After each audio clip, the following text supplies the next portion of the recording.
The Zephyrian Empire believes humans are soft, emotional creatures who prioritize family over tactical advantage. When they capture Marcus Kane's daughter during a mining colony raid, they expect him to surrender his entire fleet to save one insignificant human spawn.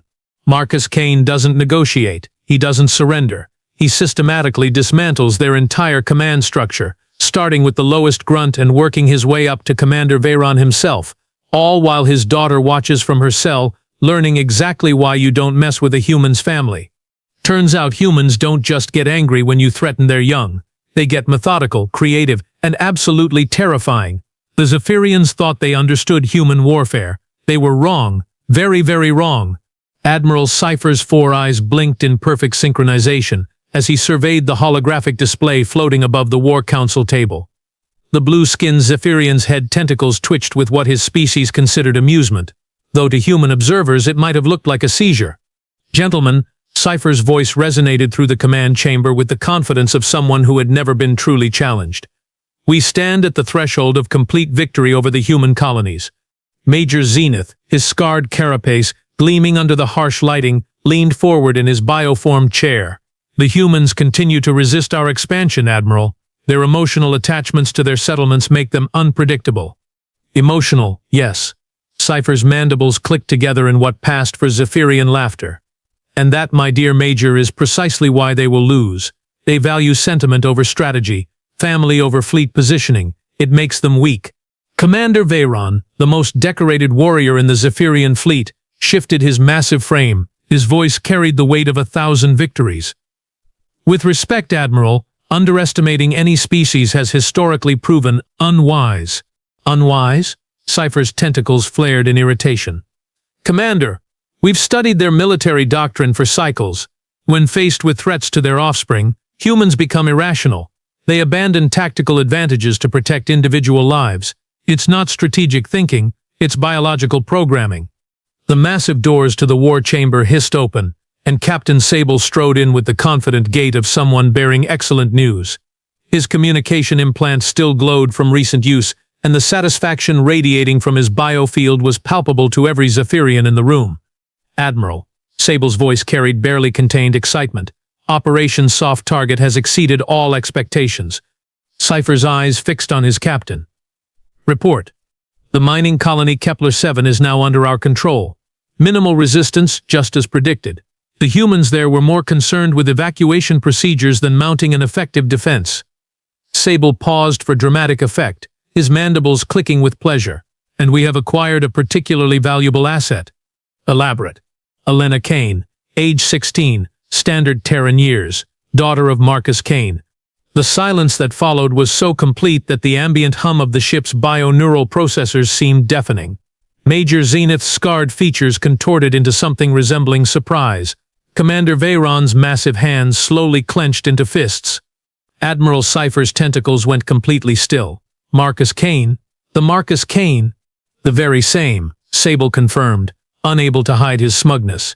"Former human special operations legend, current commander of the 3rd Colonial Defense Fleet, the man responsible for the massacres at Rigel Prime and the Vega Station incident." "Outstanding work, Captain." Cypher's biofield pulsed with satisfaction. "With his offspring in our custody, Kane will have no choice but to surrender his entire fleet. The human emotional programming will compel him to choose his daughter over strategic advantage."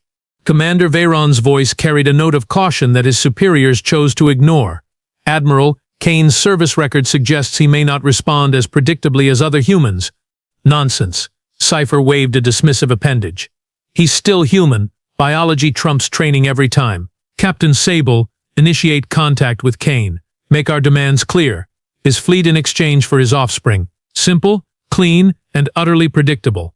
The communication array crackled to life as Sable established the long-range connection. The holographic display shimmered, and suddenly the bridge of a human vessel materialized before them. The design was utilitarian, brutal in its simplicity, and absolutely lacking in the aesthetic refinement that Zephyrian ships possessed. Marcus Kane stepped into view, and the temperature in the Zephyrian command chamber seemed to drop several degrees. He was not what they expected. Where Zephyrian propaganda had taught them to expect an emotional, panicked parent, they found a man who looked like he had been carved from granite and disappointment. Kane's gray hair was military short, his face weathered by years of combat, and his eyes held the kind of calm that preceded hurricanes. "Commander Veyron," Kane's voice was conversational, almost pleasant. "I assume you're the one responsible for taking my daughter." Veyron stepped forward, his imposing frame dwarfing the holographic projection. "I am. Your offspring is safe, Kane, and will remain so provided you comply with our reasonable demands." "Reasonable." Kane repeated the word like he was tasting something unpleasant. "Tell me about reasonable, Commander." "Surrender your fleet, all vessels, all personnel, all tactical data. In exchange, the girl lives and is returned to human space unharmed." Kane nodded slowly, as if processing this information. "And if I refuse? Then your daughter dies, and we destroy your fleet anyway. The only difference is whether she witnesses your destruction before her own termination." The silence stretched for long moments. Kane appeared to be studying something off-screen, his expression unreadable. Admiral Sci-Fi's tentacles twitched with anticipation. This was going exactly as predicted.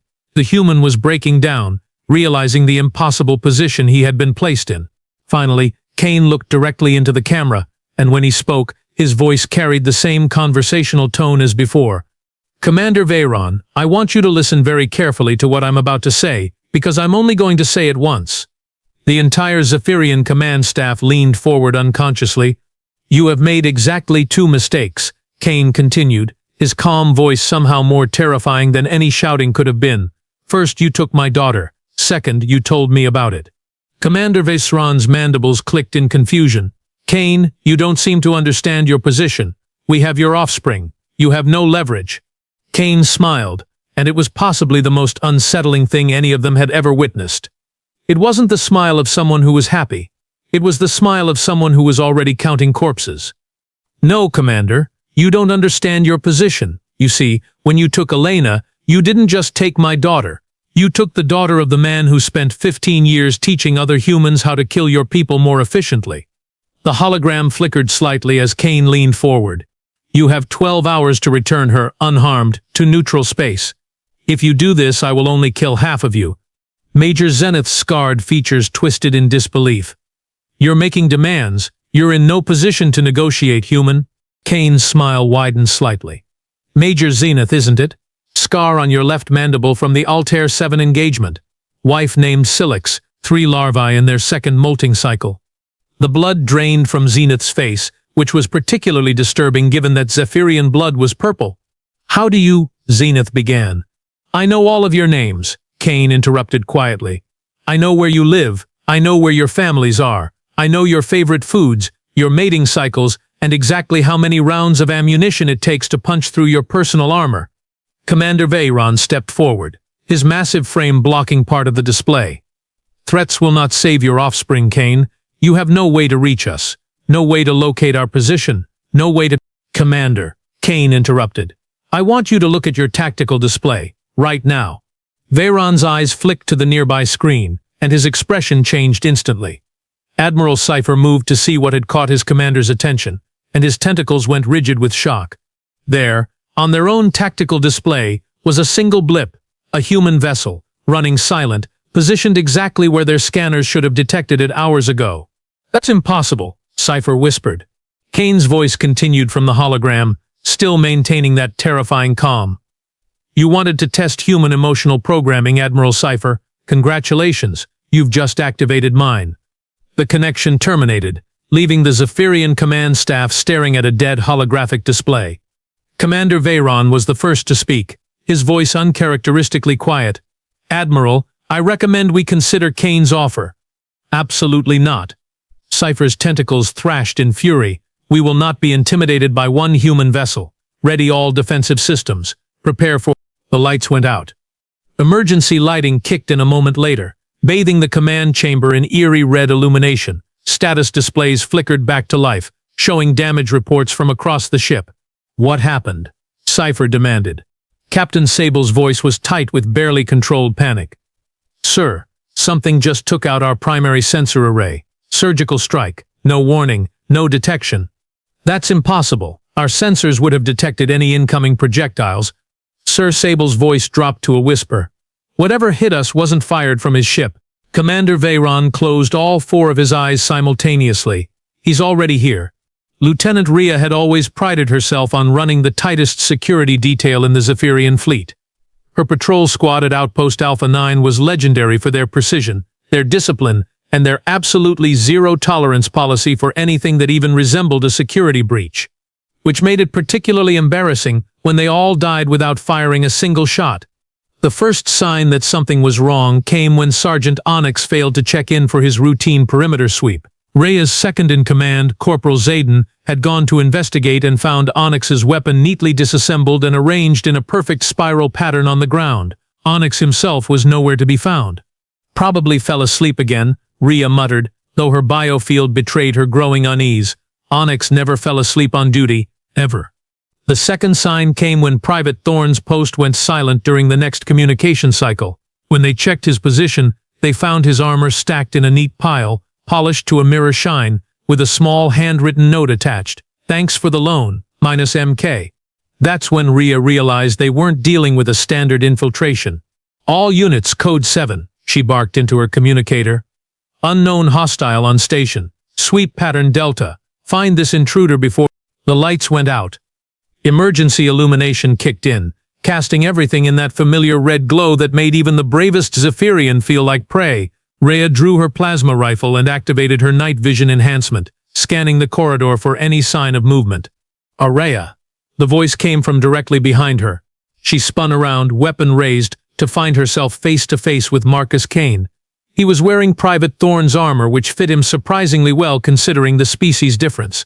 His human features looked almost demonic in the red emergency lighting. "You know," Kane said, conversationally, "your security protocols are impressive, very thorough. Unfortunately, they're designed to keep other Zephyrians out, not humans in." Rhea's finger tightened on the trigger. "Surrender now, and I guarantee you'll live to see your daughter again." Kane tilted his head slightly, as if considering this offer. "That's very generous, Lieutenant. Tell me, how's your sister doing?" Rhea's biofield spiked with shock. "What?" "Silix Rhea Vorth. Works in the nursery pools on Zephyr Prime. 3 eggs due to hatch next cycle. She sends you letters every week, doesn't she? Always worries about your dangerous job." The plasma rifle trembled in Rhea's hands. "How do you know that?" Kane smiled that same unsettling smile he'd shown Commander Veyron. "I know everything about all of you. Your fears, your families, your weaknesses. It's amazing what you can learn when you've been studying a species for 15 years. That's impossible. Our personal files are encrypted beyond human understanding," Kane interrupted.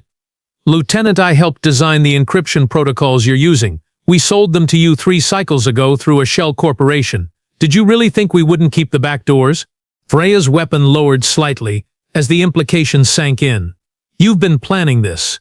"Oh, Lieutenant, I've been planning this since the first time your people attacked a human colony. The only question was when you'd give me an excuse to implement it." The corridor suddenly filled with the sound of heavy footsteps as the rest of Rhea's squad arrived, weapons drawn and ready for combat. Kane didn't even flinch. "Corporal Zayden," Kane called out without turning around. "Your wife is pregnant with twins. Congratulations, by the way. Due in about 6 standard months, right?" Zayden's weapon wavered. "Sir, how does he know about—" "Private Kale," Kane continued, "your mother's medical treatment on Arcturus Station is going well. The cost must be brutal, though. That's why you took the extra shifts, isn't it? To pay for her therapy?" One by one, Kane called out personal details about each member of the squad. Family names, financial troubles, secret fears, embarrassing medical conditions. Information that should have been impossible for any human to obtain. You see, Kane explained to the increasingly terrified group, while you were studying human military tactics, I was studying you. Every intercepted transmission, every trade negotiation, every diplomatic exchange, I've been building psychological profiles on your entire command structure for over a decade. Lieutenant Rhea managed to find her voice again. "What do you want?"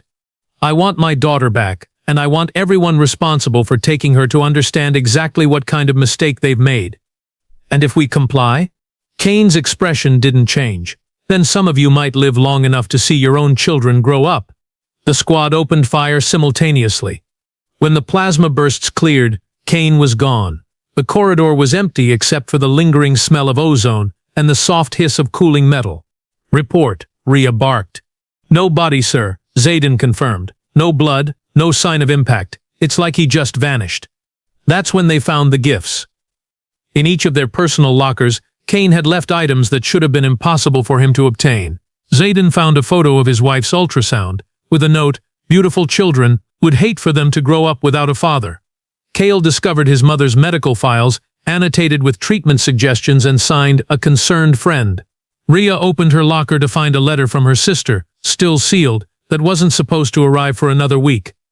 But it was the message Kane left on Lieutenant Rhea's personal communicator that truly broke their morale. "Your squad was excellent, Lieutenant. Professional, disciplined, well-trained. Unfortunately, they were also completely predictable. Give my regards to your replacement. MK. Wiltort Main. Menke. Wadus the Presiv Disable. Menke Shules Kadmerol Fein Beaked Bulloping. All tall to Chopis Tumbin Pingbus Titchumfas Room No Pain using Pindagliumv." The replacement never got the chance to receive those regards. 3 hours later, Major Zenith stood in the ruins of Outpost Alpha 9, trying to make sense of the tactical reports. His scarred mandibles clicked nervously as he reviewed the security footage. "He didn't kill them," Zenith muttered to his aide, Colonel Vortex. "Sir." Kane. "He didn't kill Lieutenant Rhea's squad, he just broke them, psychologically." Colonel Vortex examined the footage again. "The squad members are all in medical, sir. Complete nervous breakdowns. They keep talking about their families, begging us to transfer them to non-combat positions." "And Lieutenant Rhea?" "Requested immediate evacuation to Zephyr Prime, claims she's no longer fit for military service." Major Zenith's biofield pulsed with growing unease. This wasn't how warfare was supposed to work. You killed your enemies. You captured strategic positions. You achieved tactical objectives. You didn't systematically destroy your opponent's will to fight by demonstrating intimate knowledge of their personal lives. "Sir," Vortex continued, "there's something else. We've lost contact with Captain Orion's flagship." "Lost contact." "Complete communication blackout, sir. Last transmission was a distress signal, something about mining equipment moving against them." Zenith's 4 eyes widened. "Mining equipment?" "Yes, sir. Apparently, several asteroid mining platforms in the sector have gone rogue. They're attacking Orion's ship using industrial tools. Plasma cutters, ore haulers, construction mechs. It's like someone took a mining operation and turned it into a military force." "That's impossible. Mining equipment doesn't have military-grade targeting systems or combat protocols."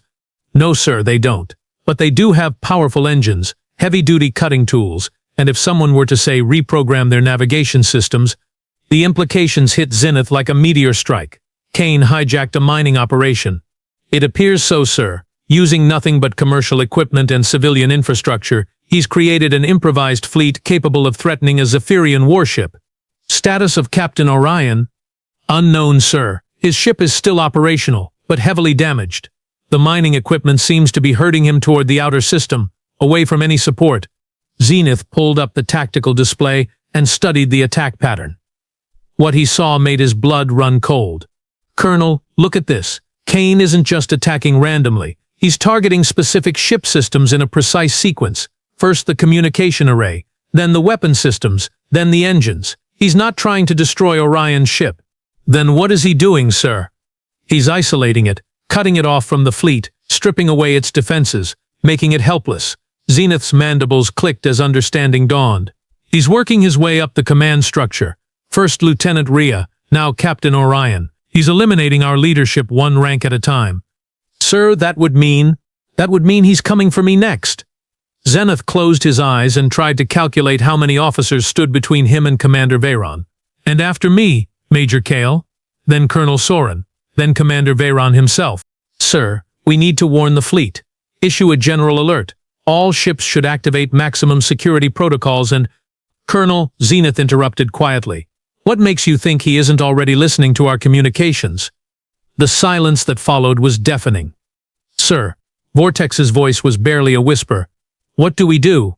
Major Zenith stared at the tactical display, watching the blinking icons that represented Captain Orion's increasingly desperate situation. The mining equipment had surrounded the flagship completely now, their improvised weapons slowly and methodically destroying every system that could call for help or fight back. "We do what any rational military force does when faced with an opponent who has superior intelligence, superior preparation, and absolutely nothing to lose," Zenith said quietly. And what's that, sir? We pray that someone higher up the chain of command is smart enough to give him what he wants. The communication array crackled, and suddenly Captain Orion's voice filled the command center. His transmission was weak, distorted by damage to his ship's systems, but his words were unmistakably clear.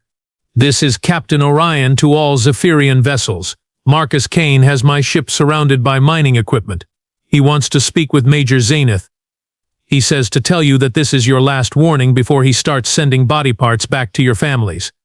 The transmission cut to static. Major Zenith stared at the dead communication panel for a long moment, then slowly reached for the emergency protocols manual. For the first time in his military career, he was seriously considering surrender. Colonel Vortex? Yes, sir? Send a message to Admiral Cypher. Tell him we have a problem. The Zephyrian command station Nexus Prime had been designed by the finest military architects in the galaxy. Its biometal hull could withstand direct hits from antimatter torpedoes. Its sensor arrays could detect a single photon of unauthorized light from 3-star systems away. Its defensive systems were so advanced that even the Zephyrians themselves needed special clearance codes just to approach, which was why Sergeant Axel felt reasonably confident that Marcus Kane would never be able to penetrate their defenses.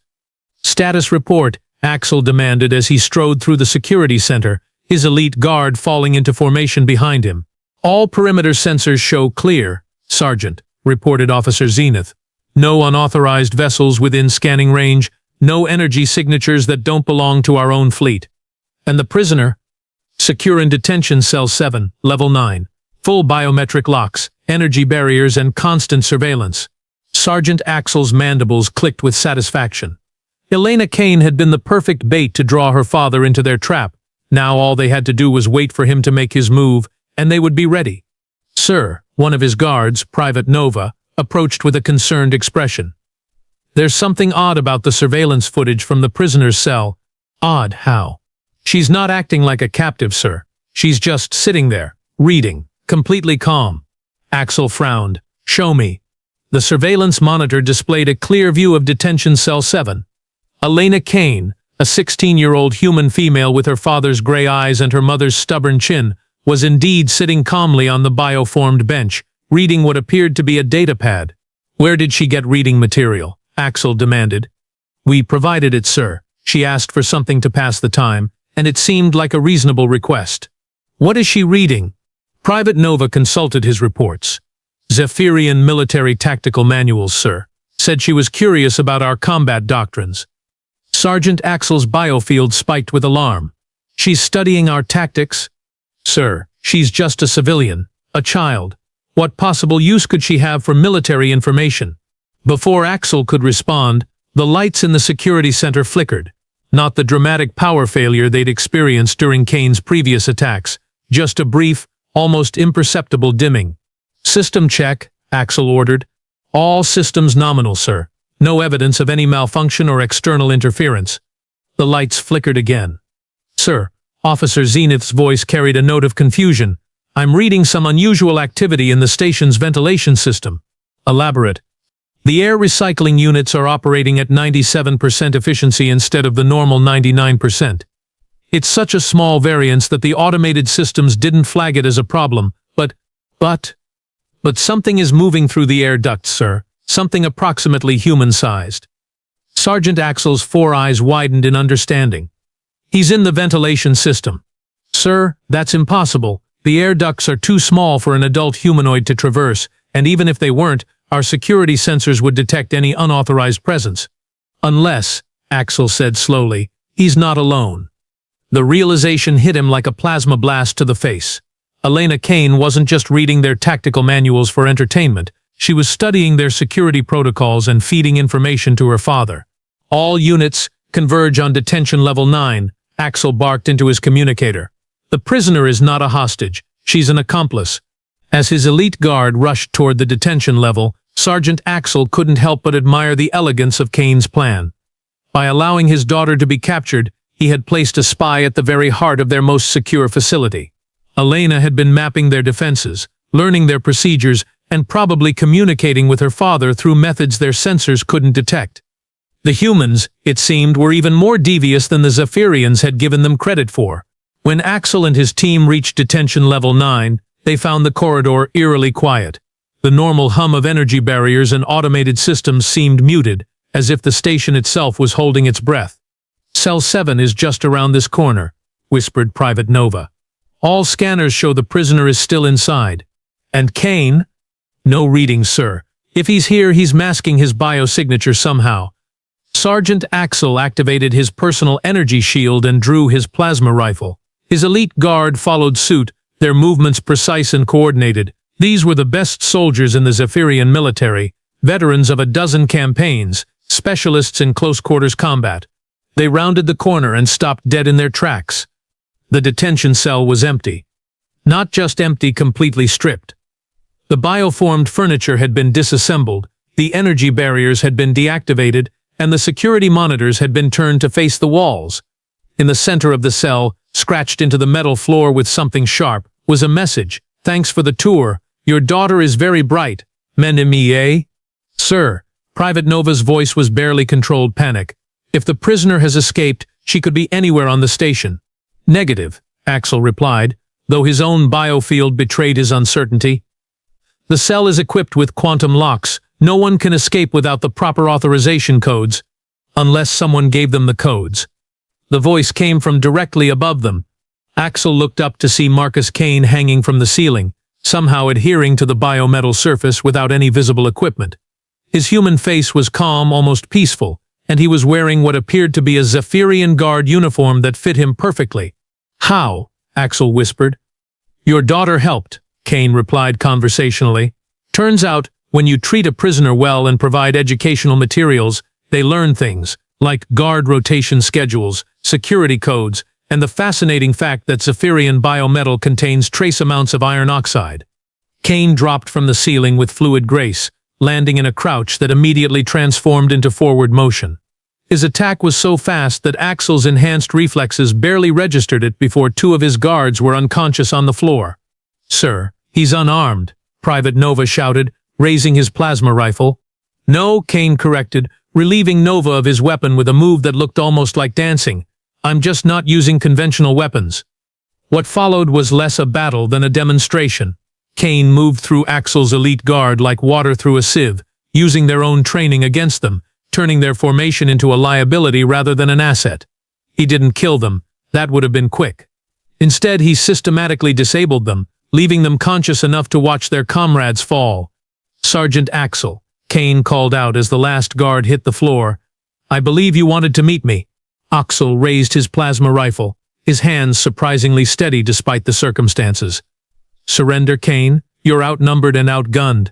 Kane looked around at the unconscious bodies of the elite guard, then back at Axel. "Am I? There are 300 more soldiers on this station. Even if you defeat me, you can't fight them all." "I don't need to fight them all," Kane replied. "I just need to fight you." "Why?" "Because you're the one who gave the order to take my daughter." Axel's biofield spiked with confusion. "I followed Commander Veyron's orders. I was acting under proper authority." And Veyron was following Admiral Cypher's orders. And Cypher was following the orders of politicians who have never held a weapon in their lives. Kane's voice remained calm, but something dangerous flickered in his eyes. "But you, Sergeant, you were the one who actually put his hands on my child." The plasma rifle in Axel's hands suddenly felt inadequate. "Dad?" Both combatants turned toward the voice. Elena Kane stood at the entrance to the detention level, no longer wearing prisoner's clothing, but instead dressed in what appeared to be a junior officer's uniform. Her gray eyes were bright with intelligence, and something that might have been pride. "Hello, sweetheart," Kane said without taking his eyes off Sergeant Axel. "Are you hurt?" "No, Dad. They treated me well. Very educational." "Good. Stay back now. This will be over soon." Elena nodded and stepped aside, but she didn't leave. Instead, she watched with the focused attention of someone learning a valuable lesson. Sergeant Axel made his move, firing his plasma rifle in a pattern designed to corner Kane and force him into a vulnerable position.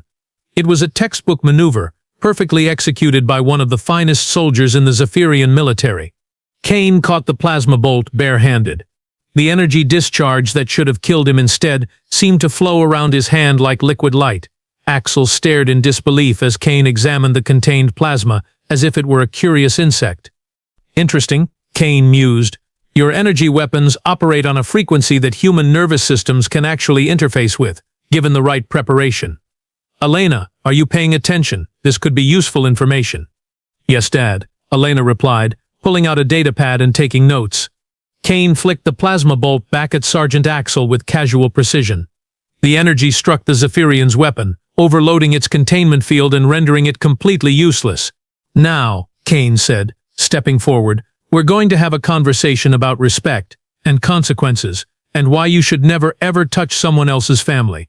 The conversation that followed was brief, educational, and absolutely terrifying. When it was over, Sergeant Axel was unconscious on the floor next to his elite guard, and Elena Kane had learned exactly why her father was considered a legend among human military forces. Dad, Elena said quietly, they're going to send more soldiers. Yes, Kane agreed, they are. Commander Veyron will come himself, eventually. Are you ready for that? Elena looked at her father, then at the unconscious Zephyrians, then back at her father. When she spoke, her voice carried a strength that hadn't been there when she was first captured. I'm ready. Kane smiled, and for the first time since this had all began, it was a genuine expression of happiness rather than impending violence. Then let's go introduce ourselves to the commander.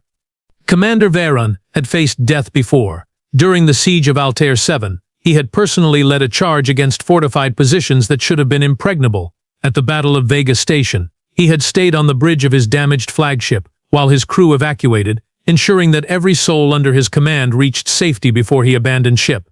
But he had never faced anything quite like Marcus Kane. The human stood in the center of Veyron's command bridge, completely relaxed despite being surrounded by 40 armed Zephyrian soldiers. His daughter stood beside him, no longer the frightened captive they had taken from Kepler 7, but a confident young woman who surveyed the bridge with the same calculating gaze as her father. Commander Veyron, Kane said pleasantly, thank you for the invitation. Your ship is impressive. I didn't invite you, Veyron replied, his massive frame tense with barely controlled aggression. You're a terrorist who has infiltrated a military vessel. Terrorist? Kane seemed genuinely amused by the accusation. Commander, I'm a father who came to collect his daughter. The fact that I had to dismantle your entire security apparatus to do so is entirely your fault. You killed my soldiers. Actually, no. I rendered them unconscious, broke their morale, and in a few cases sent them home to reconsider their career choices. But I haven't killed anyone yet. Kane's expression grew noticeably colder. That changes now. Admiral Cypher's voice crackled over the communication system. Commander Veyron, status report. We're reading massive system failures throughout your ship. Admiral, Veyron replied without taking his eyes off Kane. The human has somehow gained access to our command bridge. He's holding the entire crew hostage. Negative, Kane interjected, loud enough for the communication pickup to register his voice. I'm not holding anyone hostage, Admiral. I'm delivering a message. Kane, Cypher's voice carried a note of desperation. We can negotiate. Name your terms. My terms were simple, Kane replied. Return my daughter unharmed. You chose not to comply. Now you face the consequences. Commander Veyron stepped forward, his hand moving toward his sidearm. You're one human against 40 trained soldiers. Surrender now, and I'll ensure you and your daughter are treated according to military protocol. Kane looked around the bridge, making eye contact with each of the armed soldiers. His gaze lingered on a young Zephyrian whose biofield was spiking with barely controlled terror. Private Cass, Kane said conversationally, your sister just had her first molting ceremony last week, didn't she? Beautiful celebration. I particularly enjoyed the part where your mother sang the traditional blessing songs. Private Cass's weapon trembled in his hands. How do you know about that? Because I've been watching all of you for years, Kane replied. Learning about your families, your hopes, your fears, preparing for this moment. He turned to another soldier. Lieutenant Nova, your husband is a teacher on Zephyr Prime. He's working late tonight, grading papers for his advanced physics class. Room 247 in the Eastern Education Complex. Nova's biofield went rigid with shock and fear. Kane continued around the bridge, calling out personal details about each soldier's family members, their current locations, their daily routines. Information that should have been impossible for any human to obtain, delivered with the calm precision of someone reading from a datapad. You see, Kane explained to the increasingly terrified crew, While you were studying human military tactics, I was studying something much more important. I was studying you." Commander Veyron drew his plasma pistol and aimed it directly at Kane's head. "Enough! You will surrender, or I will execute you where you stand." Kane turned to face the commander, completely ignoring the weapon pointed at him. "Before you do that, Veyron, I want you to understand something. This isn't about tactics or strategy or military objectives. This is about family. Your emotional attachment to your offspring is a weakness," Veyron snarled. "It makes you predictable, vulnerable." "Does it?" Kane asked quietly. Without warning, Elena Kane moved. Her father had taught her well during those long hours in the detention cell, and she had learned quickly.